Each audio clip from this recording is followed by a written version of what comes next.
In England, we call this the graveyard slot for speaking on a Friday afternoon. I've cut it down from what it was, you'll be pleased to hear. But I need to say again that the views I express are those of myself alone. They are not the views of any other judge of the ICC, and they are not policy of the ICC in any sense. They're simply my observations. But I must start again, although I said it yesterday, this is a wonderful conference in a wonderful country, and I'm very grateful and honoured to be here. It's like being suddenly introduced to a new family, and that's very important. Again, as I said yesterday, if anything I say sounds political, then it's bound to, because you can't separate international law from politics. You can in the courtroom, but as a general topic, you can't deal with one without illustrating the other. It's self-evident to me that the international criminal and humanitarian law and the maintenance of the rule of law at both domestic and international levels are crucial to the building and the furtherance of peaceful society. Moreover, I consider it the duty of a lawyer and a judge, particularly an international lawyer or an international judge, to have as an essential goal for the work they do the maintenance of that rule of law. Rule of law is very fragile. When it breaks down quickly and often with devastating results. I am not just talking about failing states. Take, for instance, the aftermath of Hurricane Katrina. The rule of law broke down in New Orleans within hours of the devastation. There were even reports of police officers committing serious criminal offences. So you can see the rule of law is generic. It goes everywhere, but it can break down everywhere, so it needs constant nurturing. It's a child. It has no independent function or no independent existence other than the one that we give it, and the nurturing is necessary to keep it alive and well. It's fortunate that as a species, human beings generally have an innate sense of fairness. This is apparent from a very early age. If you walk past an elementary school playground and listen to children at play, sooner or later some aggrieved participant in a game or activity will shout out, "That's not fair," because something has happened that he or she recognizes as being wrong.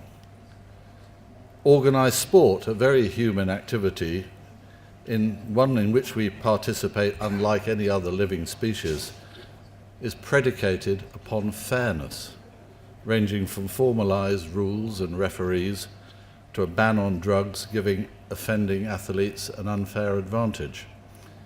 Breaches generate sanctions, whether it's a yellow or a red card on the football field, or the banning of offending teams or even nations. So fairness is thus ingrained in our collective and individual psyches, and we soon recognize it when it's not there. And it's that recognition and the necessity for fairness in our lives that, for me at least, is the basis of the rule of law.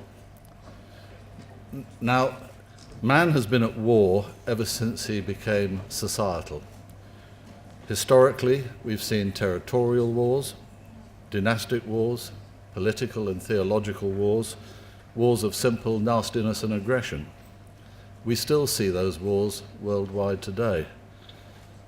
Warfare is becoming highly technical, and perhaps at an alarming rate. And my fear is that the list of causation or excuse to wage war might be expanding. And it seems to me there are two global factors which are going to accelerate that. First is an ever-expanding world population, and very closely connected is climate change and associated environmental damage. It is estimated by 2050 the global human population will have expanded from the present 7 billion to 10 billion. It means that in each decade from now to 2050, something approaching the current population of China will have to be absorbed into the world. That's a massive effect. Uncontrolled population growth, and I see no obvious signs of organized and rational control being exercised anywhere in the world, is bound to lead to huge social problems domestically and internationally. Inevitably, through those social and practical pressures and discords, there's going to be grave challenges to the rule of law and universal justice and peace. And how do I say they might arise? Well, more people means more pressure on all resources, particularly finite resources such as oil and minerals. Arguably, we've already had oil wars. I suspect there are more to come. The greater the number of consumers, the faster non-renewable resources are depleted, the higher the price, and the greater the temptation to use political or military force to secure supplies. There's going to be a simple, with an ever-increasing population, desperate demand for living space. The large urban centres will become even larger, and there'll be added pressure for housing, food, water, electricity, and other requirements. We see it now in North Africa in the desperate flight to Europe and the growth in criminal people traffickers. There are always criminals out there waiting to exploit some new change in society. Increased population means the greater need for sustainable water supplies. We take water for granted in Europe. We have plenty of it, but not so in many parts of the world. I don't think that water wars are any longer just the province of fiction writers. They are likely to come about, and we've already seen how international tensions arise, for instance, when cross-border rivers are dammed upstream for hydroelectric power. Oil wars, living space wars, food wars, fishing limit wars, all and more can be the product of unrestrained population growth, and they will be fertile ground for exploitation by political and religious extremists. Population growth and pollution in turn generate climate change, or help to do so, and environmental damage and consequent disasters. Take just two examples: rising sea levels permanently flooding low-lying coastal agricultural land in Bangladesh. Millions of acres of land now used to grow crops will not be available, permanently damaged by salt water. People are going to be looking for food, they're going to be looking to move, they're going to be looking for somewhere to live. These are essential human values and requirements. So we've got to understand that those are things, amongst the many other things in front of us, that we need to be concerned with. And of course, it's a central theme of this conference is the protection of Mother Earth. States, I suspect, will become more inward-looking.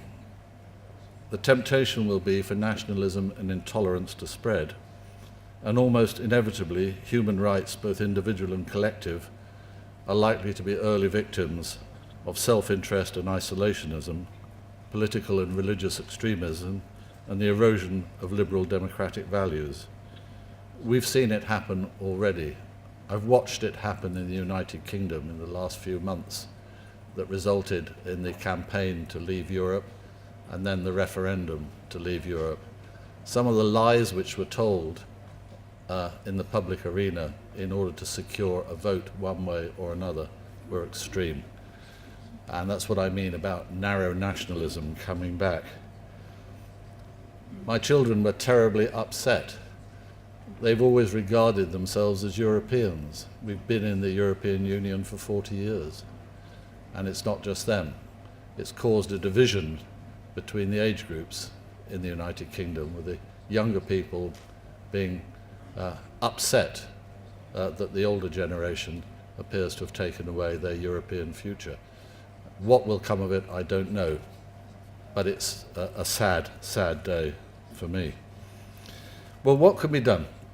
Of course, many thousands of intelligent and concerned people, scientists, medical professionals, agronomists and engineers have already started to construct protocols and solutions in the fields of pollutants, energy, food and disease control.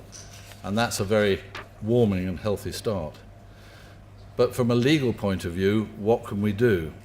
Can we change the legal and social architecture, which of course involves legal order and the rule of law as an essential ingredient, to run in parallel with climate and resource solutions?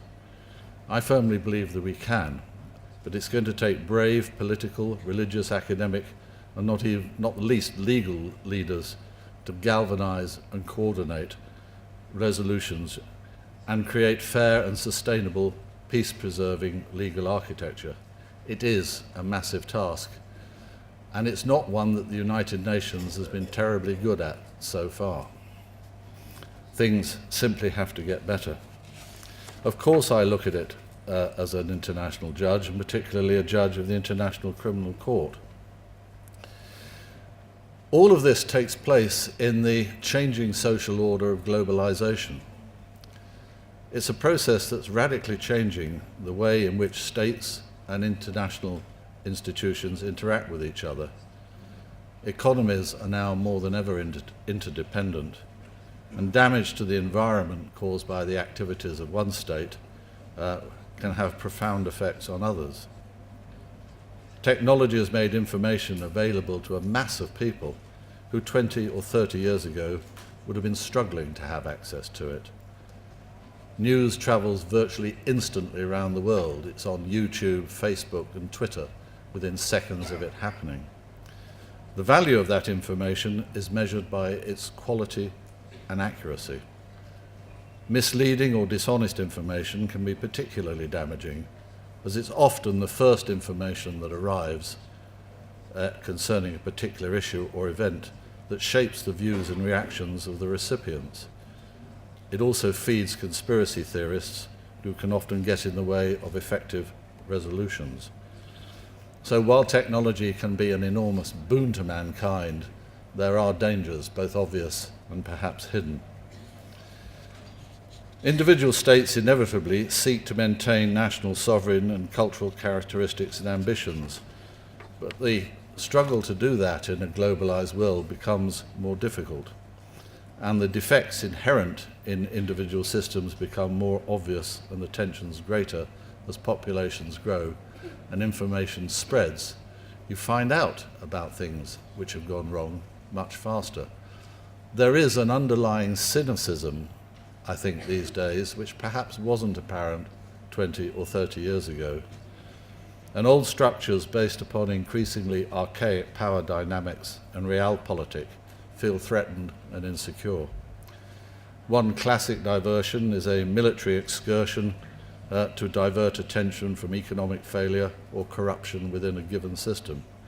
That in itself can give rise to breaches, or at least allegations of breaches, of international law, specifically international humanitarian law.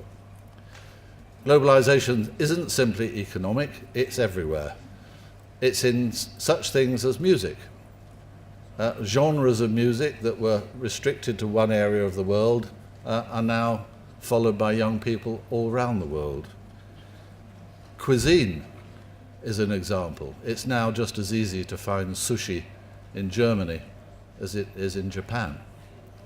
We have become much more used to the idea of adopting other people's cultural identities and their food and their way of life. And some are promoted radically in order to try and change societies.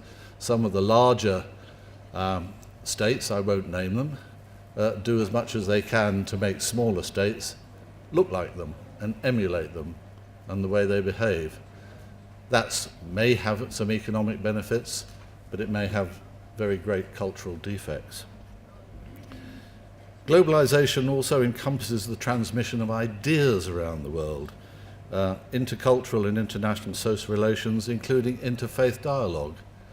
Now, religion and belief systems, which are very diverse but central to the lives of millions and millions of people, were amongst the first cultural elements to globalize, being spread by evangelism, migration, and sometimes the force of military occupation.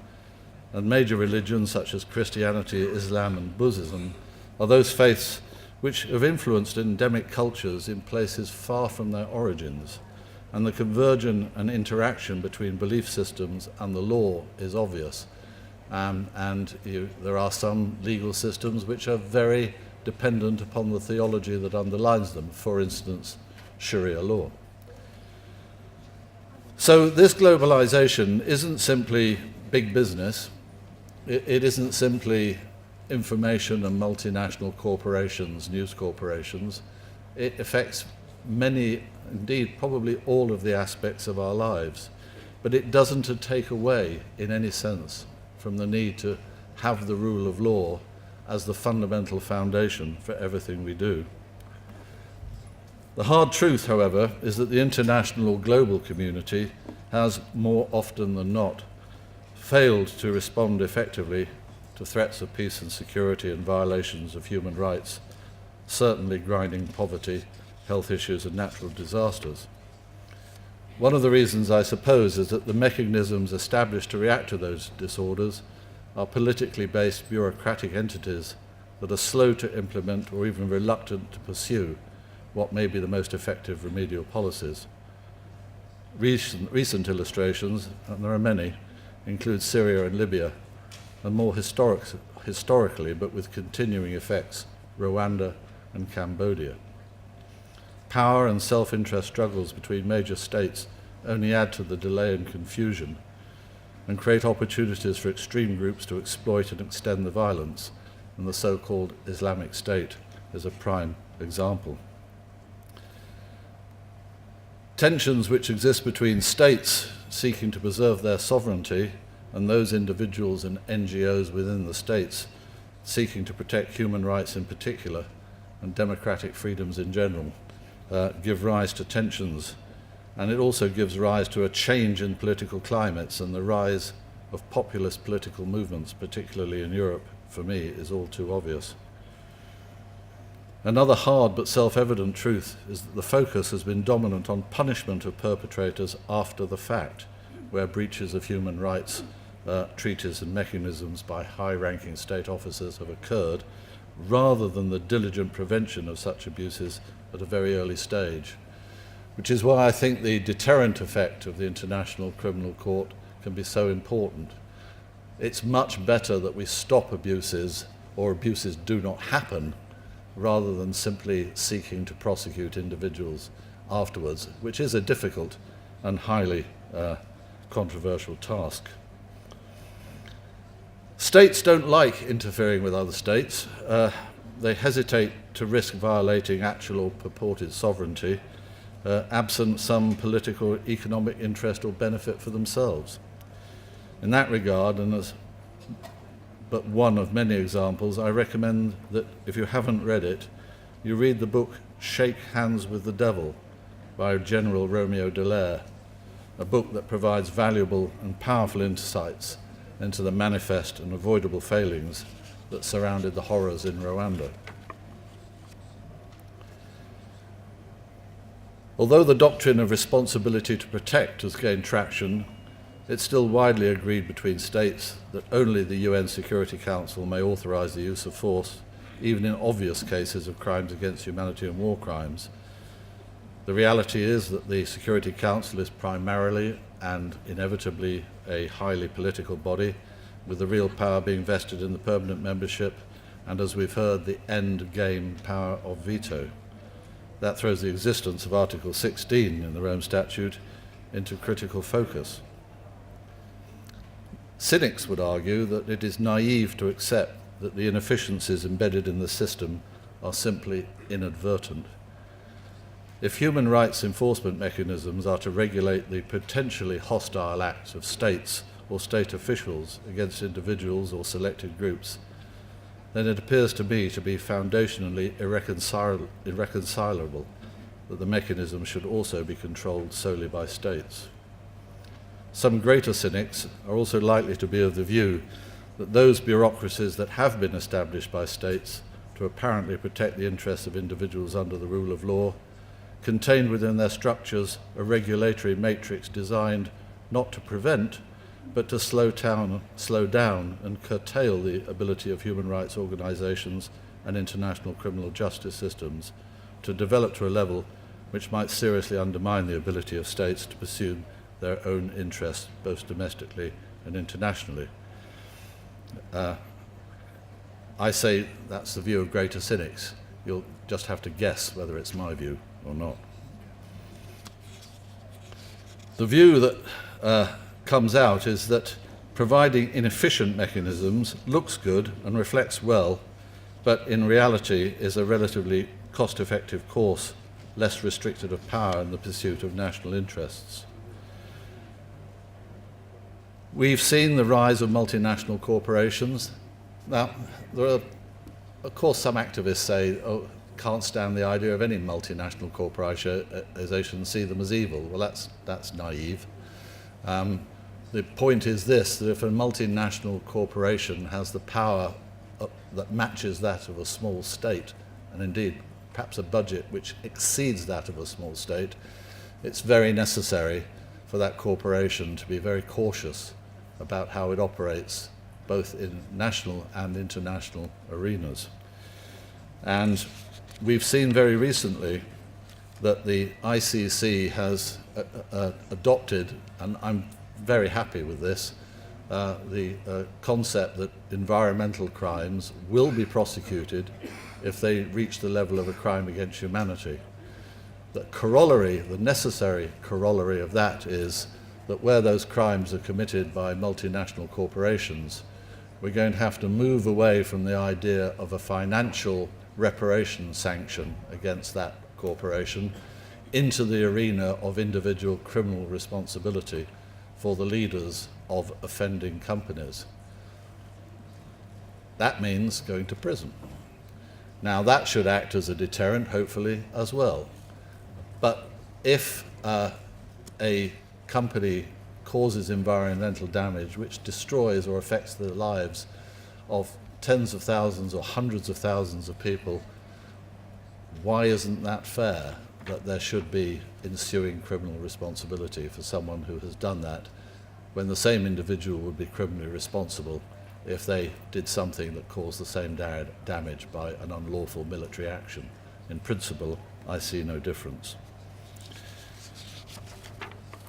The real distinction between positive peace, which requires post-conflict good governance and the rule of law to be put in place, and against negative peace, which is relatively easy but short-term and only requires that people stop shooting at each other, is a distinction we have to make.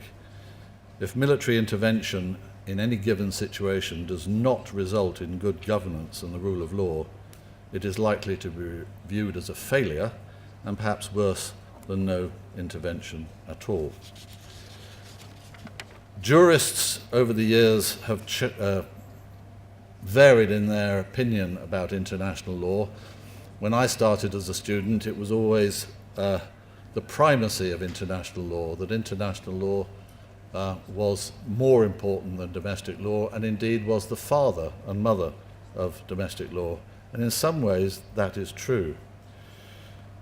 Hirsch Lauterpacht's conception of the unity of law was very purpose-driven, being born of a sense that the ultimate focus of all law and the need to restrain the unbridled exercise of national sovereignty was the importance, and the supremacy of international law is required to guard against the abuse of human rights. International law then is the touchstone of principle, establishing a standard with which states are required to comply. And out of the competing jurisprudential views, for me, that is the better and persuasive view. I'm a great fan of Lauterpacht. I'm blessed to be a senior fellow of the Lauterpacht Centre in the University of Cambridge, and his teachings are well received there.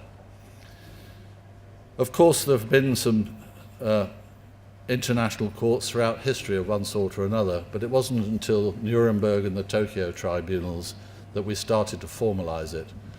I won't go into details, but obviously Nuremberg and Tokyo were both criticized as being victors' justice. there was a death penalty, and there was a less than perfect appellate system. But it needed to be done. There needed to be a start. Thereafter, until the establishment of the UN tribunals for Yugoslavia and Rwanda, individual criminal responsibility took a back seat, in spite of the fact that there were many treaties, not least the Genocide Convention, the Geneva Conventions, and the setup of individual and regional courts. I suspect, and this is not a cynical view, I suspect the setup by the United Nations of both the Yugoslav Tribunal and the Rwanda Tribunal were in part a result of a bad conscience, because the United Nations failed to protect the 7,000 Muslims who were slaughtered at Srebrenica, and they failed to do anything, in spite of an early warning system from General Romeo Dallaire, to stop the Rwandan genocide in the form that it took. And so those courts were set up. It's a good thing they were, because the success of the Yugoslav Tribunal, where I was a judge in the case of Radovan Karadzic, and that tribunal has virtually come to an end now. It's dealing with its last case of General Mladic. But if it hadn't been for the success of that under the leadership of the now, I'm afraid, past Professor Nino Cassesi, I doubt whether the International Criminal Court would have got going and gained traction. But it has. What we have to do, it's already been said in this conference, we've got to get more people into the court. The very big players in the world, United States, Russia, China, India, Israel, they are not yet members of the court, although in many ways they recognize it both de jure and de facto.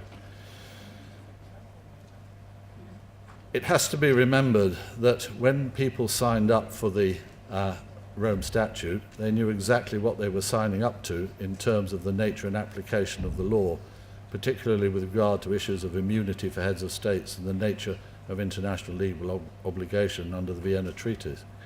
I don't go into the well-publicized difficulty the court has faced, but what I can do is to say without reserve that we're doing the best we can with the resources and cooperation we do receive. The Rome Statute is not perfect, the ICC is not perfect, but it's the foundation for the way forward in international criminal and humanitarian law. And it has to be remembered it's a court of last resort. Not only does it respect national sovereignty, but national courts have primacy under the doctrine of complementarity. If a national court is willing and able to properly and fairly try its own citizens accused of international crimes, then the ICC has no jurisdiction. Each case at the ICC is different. It's equivalent to an ad hoc tribunal, because even if the cases come from the same continent, there are different issues of language, culture, expectations, and levels of investigative cooperation. The ICC has no police force. Mature state, party, and international cooperation is vital, and thus becomes crucial to the maintenance of the rule of law. What can we do? What do we do? What did Martin Luther King do? Martin Luther King did not set out to change the world. He did not set out to make a perfect world. And if he had, he'd probably been disappointed, because none of us are going to agree what a perfect world should look like. What Martin Luther King set out to do was to publicize and do his best to end institutionalized racism in the United States. What did he do? He did the best he could, and frankly, it was pretty damn good, wasn't it? He died in the attempt, but everybody remembers what he did. Everybody remembers his name. Why? Because he did the best he could. And that's what we do. I can't promise that any of the judges of the ICC are ever going to be as famous as Martin Luther King. I can't pretend that we're going to have the individual success that Dr. King had. But what I can say is we are going to do our best. And our best at the top end is pretty good. So I hope you have faith in the court. I hope you have faith in the judges. There are only 18 of us. pretty small. When I was a judge in the UK, I was a judge in Britain's second biggest city, Birmingham. In that city, we had several court centres, and the court centre that I was in had 40 courtrooms and 80 judges. ICC, we have 18 judges and 3 courtrooms. So the number of cases we can do with the budget we have is very limited. But, I repeat, we do our best. Budget of the court sounds big, about $100 million a year, plus or minus. Well, that's fine. People would say, wow, that's a lot of money. Well, something like 20% of our budget goes on interpretation and translation because of all the different languages we have to deal with. And when you think that if you go out to buy an F-35 advanced jet fighter, you're not going to have to write a check for $100 million. You're probably going to have to write a check for something closer to $300 million. So the court is the financial equivalent of 1/3 of a jet fighter. Well, if the choice becomes law or war, I know what I'm going to choose. The question is, what are you going to choose? Thank you.